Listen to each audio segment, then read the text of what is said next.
and pulled up to a small gas station. The reason? They were looking for these two. Ready? Where you going, bud? Come here. Come here. What? Come here. The two unnamed suspects had just fled from a traffic stop with no intention of talking to the police. Stop walking away. Stop walking away. Hands out your pocket. Hands out your pocket. 5092. Go like this. You got anything on you, man? No. Stop running.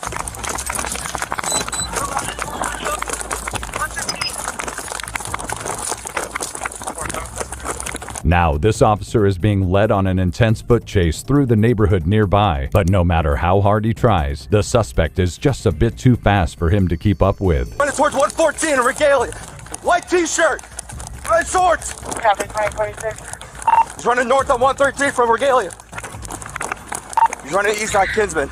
Meanwhile, his partner is up ahead, closing the gap between him and the suspect, and it seems like he's got a decent shot at catching up.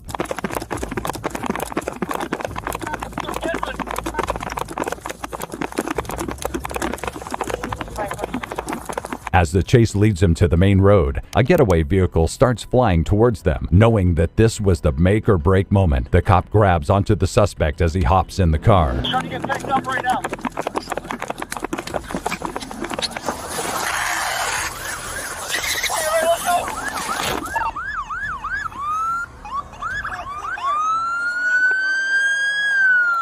Despite his best attempts at hanging on, there's only so far you can get dragged by a speeding vehicle, so the officer had to let go, not just of the suspect, but at the idea of arresting these two criminals. But while these two may have taken the usual approach of running away from the cops, there are other criminals who have their own special strategies, like this prison escapee, who got away from the police using nothing but his own words. I promise you I'm not no damn prison escapee. You'd have done run by now.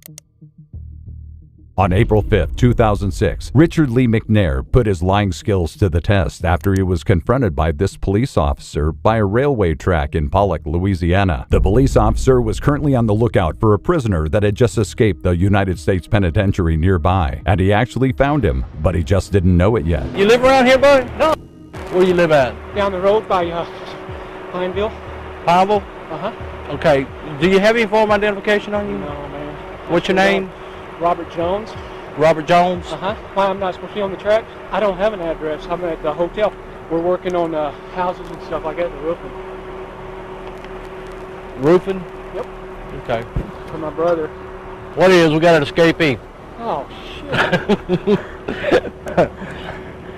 Where from? A prison. There's a prison here? Yeah. Huh. Man, it is hot. Just a few seconds of conversation was all it took for the officer to second-guess Richard's identity, so he starts making a few calls to try and get more information. Hey, this is Carl. Subject wear glasses? Nothing about glasses. Can you find out? I'm out with a white male on the tracks at Gilly Williams. After verifying a few things, it seems like the description of the escapee and Richard, or Robert as he was calling himself, doesn't match up, and slowly but surely, the cop starts to lose his suspicions. How old is that picture?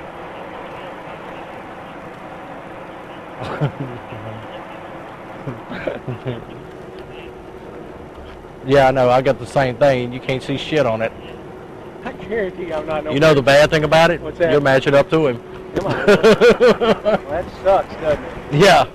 Throughout all of this, notice Richard's body language. He's swinging his arms around, taking swigs of his water, and walking side to side. Those are all actions that a jogger would be doing, which makes his words all the more believable. But the officer isn't fully sold yet, so he keeps asking Richard questions. But like the master manipulator he is, he's able to fake a backstory on the spot. Where are you staying at? That Titusville or Titus Inn? Titus Inn? Little old. Where's that at? I don't even know the address. We just got into town about a week ago, and he dropped me off to jog. I always jog about 12 miles a day. Where'd he drop you off at? Up there on that road by, there's some construction going on up there, some houses. And he dropped me off, and he'll be back at the hotel in about probably 10 minutes, 15 minutes. Who y'all work for? It's his, I know. What's the name of the company? Phil's Roofing. Okay. Where are you from? Huh? We're originally Dallas, Texas. I mean, that's where y'all stay That's at. where we're out of. out of Dallas, Texas. And he's so good at lying that even when he slipped up and told the officer a different name, the cop still didn't notice. What's your name again? Jimmy Jones. Throughout this conversation, Richard is building his trust with the officer by laughing at his jokes, making relevant commentary, and most importantly, not showing a single ounce of fear. This confidence is what makes the officer doubt himself over and over again and keeps Richard off the hook for the small mistakes he makes in his lies. Put yourself in my position. Well, yeah, but I'm not. I know, I'm not throwing you against the them. Hey, you wouldn't believe what them guys do. I mean, they got years and years to think about how they're going to do it. Now, when I crossed the tracks down there, I saw you running. I said, well, how lucky can I be? No. I'm not no prison escapee. Richard knows exactly how much detail to give in his story. He's descriptive enough so that it sounds real, but not too detailed to avoid suspicion. Where's y'all's motel at? Okay, let me think now, because like I say, Phil always drives. Okay, Walmart's right there. Go right at Walmart, and there's a road. Is it 165? Right. 165 that goes south, and we're about 2 blocks. Little old tiny hotel. Yeah, you know, like a motel deal. You park up there, and there's we got a camper, and we were trying to get into the camper place, but we didn't get into the camper place yet. There's a camper place between, I think, Pineville. I promise you, I'm not no damn prison escapee. You'd have done run by now. You know that yourself. You'd have done run by now. No. By this point, the officer was already convinced, meaning Richard was about to be let go scot-free. I'm sorry to have to hold you up, but Hey, no, I'm just doing my job, I know man. you are. Be careful, you'll probably get stopped again, okay? Don't be alarmed by it. Borderline, yeah. Okay, you'll be on till, well, this shift. I'll be on until we find this on gun. Well, my dad's an auxiliary detective. Where at? In Dallas. They Oh, got okay. The posse is what they call it. Yeah. He's 70 years old and he's been doing it since 63.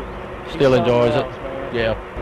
After this encounter, Richard was added to the U.S. Marshal's 15 most wanted list, seeing as how he had just done the first successful prison escape since 1991. Richard managed to evade the police for months, hiding out in Canada, before finally getting captured in October 2007. But not all pro-criminals get away. Even the best of the best can get caught if they aren't careful, like this notorious MS-13 gang leader, whose entire criminal empire crumbled just because of a routine traffic stop. Let's have a seat right here, okay? On June 7, 2023, a state trooper in Ohio pulled over this gray car for tailgating. To him, this was just a routine traffic stop. But what he would soon find out was that this was much more than that. 1345, get the 95 eastbound Colorado, Boy Henry Union, Edward 56. Boy Henry Union, Edward 56, Toyota out here. The officer approached the car to find 3 people inside, and while usually in these situations the focus would be on the driver, this time the passenger was the real person of interest. Hello, how you doing? You got your license on you? Got your ID on you? How you doing? Doing all right? Is this a rental car? Yes. Okay, did you rent it? I rent it. Okay, do you have the rental agreement on you? Yeah. Okay. Thank you. Does he not speak any English? No. Okay. Well, the reason I got him stopped is because he's following too close. I'm not going to issue him a citation. It's just going to be a warning, okay? All right? That's because this wasn't just any other person. This was Eden Nilsson Velasquez Lauren, the alleged gang leader for the infamous La Mara Salvatrucha gang, aka MS-13. But he didn't know that yet. First, he needed to get through the standard questioning. Gotta have it back in Denver. I'm sorry? Gotta have it back in Yes, Denver. yes. Gotcha. On the 13th. Yes. Gotcha. Where are you guys heading to? To New York. To New York. Gotcha. What takes you to New York? Oh, that's where you're from. Yeah. What took you to Colorado? Work. Oh, okay. Better pay. Okay. Who you work for? Bear Logistics. What is it? It's an Amazon delivery. Oh, okay. I saw it said Amazon on here. Oh, yeah. How long are you staying in New York for? 5 days. 5 days. What part? Long Island. Long Island. Yeah. You originally from the United States, or? Yes. Oh, okay. How about these guys? This is when things started to fall apart because these three did not prepare ahead of time, and the truth was just moments away from being exposed. Is he here on papers? Who? Does he have papers to be here? Like a work visa or? ¿Tiene alguna visa para trabajar? No? Okay. Yep.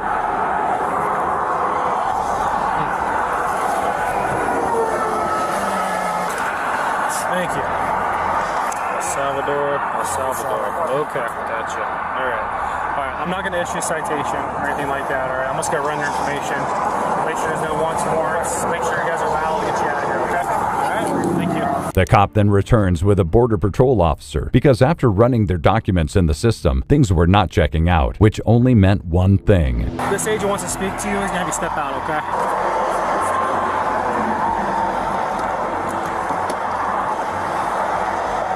I'll have you come out here real quick. Any weapons on you, anything? Pistoles? No, Okay. not Can I that. pat you down real quick? I'll check your waistband here real quick. Take your phone out right here, okay? Just gonna put it right there. Alright, come back here for me. Back here. I'm just gonna put you back here for just a second, okay? Just one momento. No problem. Alright. Let's have a seat right here, okay? Okay.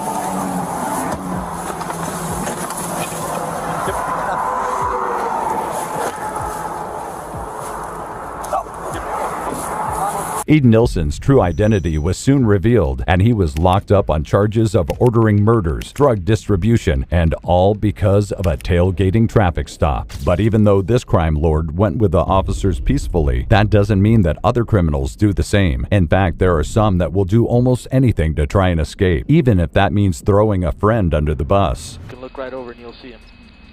Drop him! Move! Drop him! Let him go! On March 29, 2023, the Albuquerque police got a call about a disturbance at the 4700 block of Glendale Road Northwest. The reasoning? Gunshots. The suspect was 32-year-old Francisco Macias, who after getting high on narcotic, reportedly started assaulting his family members and firing his gun outside. That means when officers arrived on scene, they were more than prepared for a violent situation. Drop the gun! Drop it! Do it now! Now! Put the gun on the ground! Good, good, good. 48.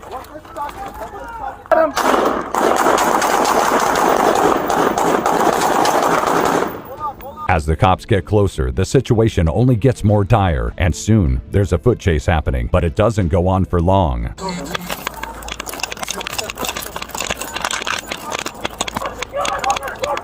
Drop it!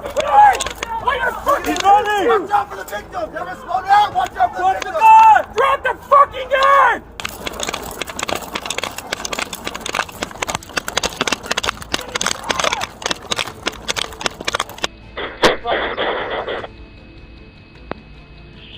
Shots fired. Over the fence and running southbound. You want me to stay with the guy in the... Francisco soon realizes there's nowhere left to run and that his friends are not on his side, because not only does he have to worry about the cops, his friends are also a problem. So he decides to use one of them as a human meat shield. This is our offender, and we're checking on every guy to see if they have any victims. Okay, he's confronting a guy, the neighbor, in the backyard. Neighbor's lying on the ground. He's standing over him at this time.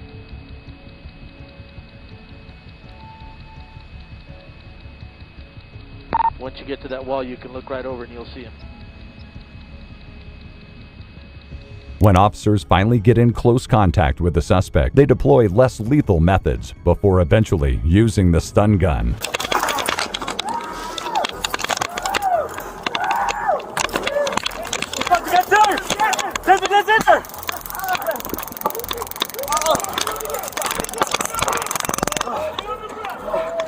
No resist! No!